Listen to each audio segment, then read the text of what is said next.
Our next speaker this morning is Honorable DeKeither Stamps, Democrat. He's our Public Service Commissioner of the Central District. Good morning, everybody. Let me try it again. Good morning, everybody. It's good to be back at the Neshoba County Fair. I want to start off by saying thanks to God for giving us all traveling grace to be here. Thanks to Representative Scott Bounds. He's a wonderful chairman of this whole entire fair. He always does a great job, and he's one of my mentors when I was in the House of Representatives. And I just want to say thank you to him because he took time out of his schedule and his life to kind of show me the ropes down at the Capitol, and I appreciate him. Commissioner Willie Simmons, who's coming behind me, Lieutenant Governor Delbert Hosemann, and even Governor Reeves for deciding let's work together. I also want to recognize our team. With the Public Service Commission staff stand up, we got Mr. Jared Morrison and his wonderful wife. He's in economic development. We have Ms. Nyla McClure. She's our policy director. And we have Ms. Rachel Ring, who's the director of communications. And today, I'm having the honor and privilege of mustering every piece of my Donald Trump voice and say, Rachel Ring, you're fired, because tomorrow she's going to start working at the Public Service Commission's communications office. So we appreciate her for her dedication and hard work over the years in the Central District. The priorities of the Public Service Commission are quality services and economic development. Now, we got a lot of work to do across this state of Mississippi. And one thing that Mr. Jared Morris and his team are doing in economic development is focusing on going to each one of our counties and making sure that all of the industrial parks and commercial areas have all of the utilities in order. Because Democrats and Republicans agree with us for one reason, and we know that reason. It's because we're profitable. And we'll only be profitable if we continue to create jobs and create economy that's necessary to move Neshoba County, Leake County, and all the other 22 counties across the Central District.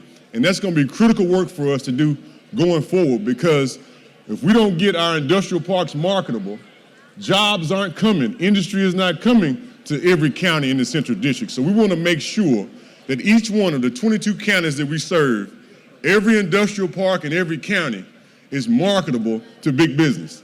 So we can create jobs not just in a few counties, but in every county across the Central District. Also, in economic development, last year when we campaigned, people kind of scoffed at us a little bit because we said, hey, we're going to focus on creating 100,000 jobs. And that sounds, like a bold plan and vision. But in the first 30 days of this year, working with the legislature and the governor's office, we created 10,000 jobs between the Amazon deal in Madison County and the one in Marshall County, and many, many more. So 100,000 jobs doesn't sound too audacious if you come out the gate and do 10,000. And step by step, county by county, we're going to look at every way that we can create economy, because the more business we do is better for the state of Mississippi. It helps our economy grow, and it makes us more competitive, not just in the region, but in the world. See, Mississippi is working hard and working together. I also want to appreciate my other colleagues on the Public Service Commission, Commissioner Brown and Commissioner Carr, for aligning with our vision of rural natural gas expansion. That's going to be critical in every county, because natural gas expansion is needed all over this state. So I appreciate them for working hard to help us out, and also focusing our energy on nuclear.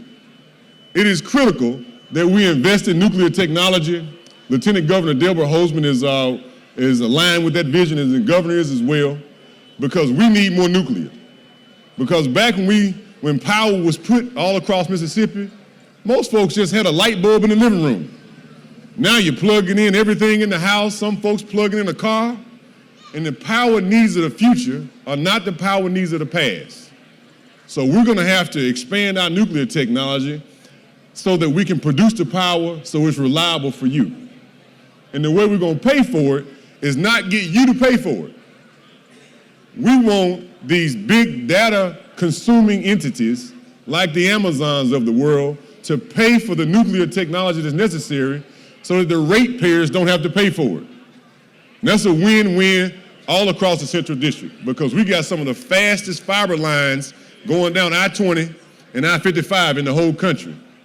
And if we can recruit more big business like we're already doing, we're going to be able to take that burden and that cost of nuclear off the ratepayers and put it on corporations that's got the deep pockets to pay for it, but stabilize Mississippi, Mississippi residents, and Mississippi's economy for the next 100 years. So those are our priorities. We're working together every day. And, we got to keep doing it because Mississippi can set the template for America. In my last few minutes up here, I want to ask you to pray for our nation. Our nation's in a very trying situation right now. I know media cycles go fast, but that tragedy that happened to former President Trump can't just be glossed over. That shows how deeply divided and broken we are when we're in a country where a Secret Service protected asset has an assassination attempt and people die. More people should step down and be held accountable than just the Secret Service director. They need to look at Mississippi, where you got good black folks, good white folks, good Democrats, good Republicans working together to move forward. If Mississippi can work together, Washington, D.C. needs to work together the same way. And one of the best ways that we feel that Mississippi can move forward and Washington, D.C. can move forward is for the President of the United States to resign. And that'll force the Vice President and the Speaker of the House to work together. Because for the next 6 months, they're going to have to walk in that White House and work together to move this country forward. Now, I know that's unprecedented. That's something that's never been done in American history. But I believe that Vice President Harris represents some of the same principles as President Biden.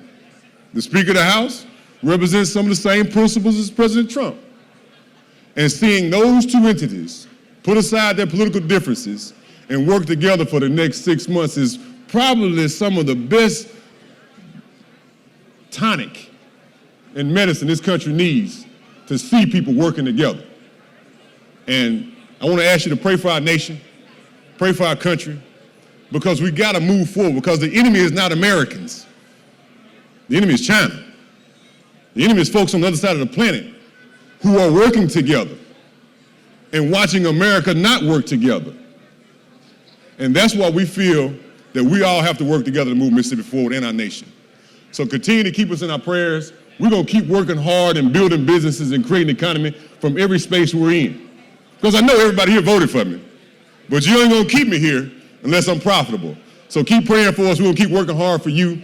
God bless and Godspeed.